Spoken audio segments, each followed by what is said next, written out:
Welcome to part 59 of Was I in a Cult? Quick recap. The women's home at the church cult that I was a part of sent me home for a weekend to rest so that I could detox from some medication that I had been given prior to entering the rehab home. The church promised to pick me up on Monday morning to go to a conference that was going to be taking place the following week. Supposedly my grandfather had agreed to allow me to come home and gather some clothes for the conference and go back with the women's home after I rested during the weekend. I knew the minute that I got home and saw my grandfather sitting on the front lawn that that was not going to happen. I begged the church staff to just let me pick up my clothes and go back with them immediately rather than staying for the weekend, but they insisted that I stay and rest. So I thought, okay, I'll just really try to relax and chill out this weekend and get the rest that I need. So throughout the day, I don't know exactly what I did, but I remember, having dinner with my family and everything seemed to be somewhat normal. And then later on before bed, I thought, I'll just take a nice little shower / bath so that I could relax, right?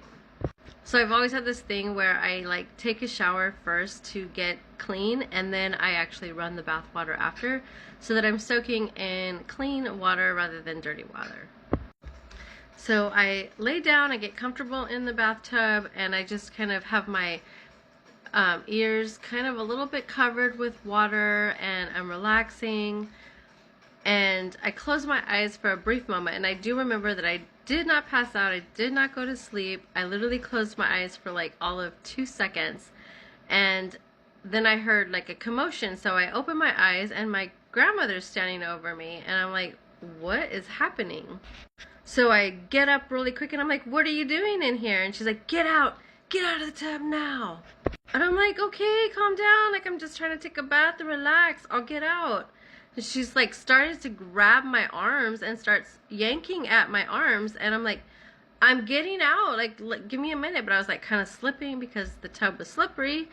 And then she calls my grandpa, and then my grandpa comes in and she's like, Dale, get in here, help me get her out of this tub. And I'm like, no, what are you doing? I'm getting out. And then he comes in, and then he starts grabbing at me, and they're both yanking me out of the tub, and I'm just freaking out. I'm a 21-year-old naked woman in a tub, and my grandparents are pulling me out of it. I feel beyond betrayed and violated, so I go to my room, and I'm hysterical at that point. I'm crying, I have tears, and I'm like, oh my gosh, I have to get out of here. What just freaking happened? So I get dressed, I put my clothes on, and I run out of the house. I guess my grandparents didn't realize that I was going to leave because I didn't tell them I was going to leave like I did the last time. I just ran out the house. I knew I had to get somewhere fast because obviously I knew they were going to call the police and try to get me locked up the same way they did a couple weeks before.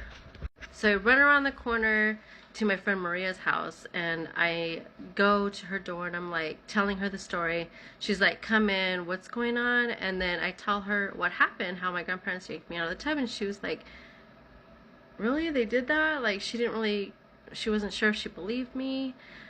She was hanging out with her friend, and they were going to go out. They were actually doing their hair and makeup and getting ready to go out to a club. And I was like, can I just go with you guys? And they're like, they didn't, I guess for whatever reason, they didn't really invite me. So I was like, it's fine. I could just stay here and wait for you guys. And at one point in time, I remember that Maria's like, oh, I'll be right back. I have to go get something or go get a drink of water or something like that. And she left the room, and I'm in there talking with her friend, and we're having this nice conversation. And she's like, I'm so sorry that's happening to you. That's messed up. And then at one point in time, I told her oh, that's a pretty necklace or whatever. And she was like, oh, you like it? And I'm like, yeah, it's really pretty. And then she's like, you can have it. And then she puts it on me, and I'm like, oh, that is so sweet of her. She gave me this necklace. And I mean, I think she just felt sorry for me that I was going through everything I was going through, and I was like literally hysterical in tears telling this story.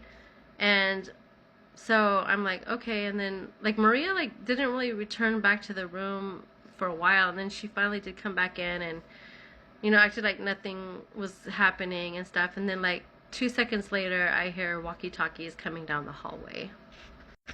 So the police enter the room and they're like, you need to come with us. So apparently what had happened is that Maria left the room and called my grandparents and told my grandparents that I was there at the house, and they told her to keep me there, that I was having some kind of issues right now and that I wasn't doing well and that I needed to go to the hospital. And so I was just making things up and like kind of denied what they had just done to me.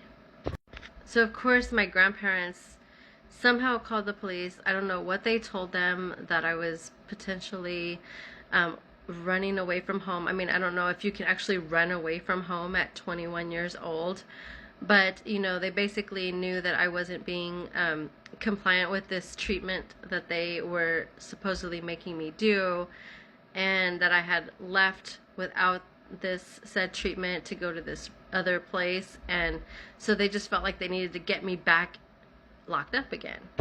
So them coming in to pull me out of the shower was basically just the setup to get me upset so that they could call the police and say that I was being aggressive and crazy with my grandparents again, and that I was potentially a danger or a harm or something like that. I feel like the people that my grandparents had talked to at the places that they were putting me, I guess they were basically like saying that like maybe I was like not okay, and that I was a danger to myself or others or something like that, right? And when my grandparents saw me, maybe they thought something else. Like my grandma saw me laying in the tub, like who knows what she thought. But like she didn't even bother to ask me. Like she was just like automatically assuming things and trying to pull me out, and I'm just like, I am literally just trying to rest. I was just trying to get some relaxation in, like I was supposed to be doing that weekend. Regardless, I don't know what my grandma was thinking by calling my grandfather in to come and pull me out of the tub when I'm naked. If that's not abusive behavior, I don't know what is, and I'm surprised they didn't take them into the hospital to get like freaking evaluated. I mean, who in their right mind would think it would be okay for a man to come in and pull a naked woman, his own grandchild, out of a tub? So the police proceed to ask me what happened. So I tell them the story, exactly how it happened. I tell them exactly what happened. I'm like, I was in the bathtub. I was resting. My grandparents pulled me out of the tub. I was upset. I felt violated. I felt hurt. So I got dressed and I left the house and I came to my friend Maria's house. And they're like, okay, you'll have to come with us. And I'm like, go with you where? And they're like, you just need to come with us. And I'm like, why? And they're like, we need to evaluate you. And I'm like, evaluate me for what? Like, I did nothing wrong. Like, why aren't you evaluating my grandparents for what they just did to me? So my grandparents successfully got me locked up for the second time. And of course, I missed the entire conference that I was really looking forward to going to the following week. I was so devastated because I really felt like when I went to that conference, I was going to get the deliverance that I wanted at the time. I wanted to be delivered from homosexuality, and I wanted to just be changed by God, and I felt like that was taken from me at the time. Of course, I should have never been trying to be delivered from homosexuality because it's ridiculous. But it's what the church cult made me believe. So then I was heavily medicated again. I'm still kind of like, I can't believe that happened. If I had an adult daughter, I could never imagine calling my adult husband to help me pull my naked daughter out of a tub. I'm out of time.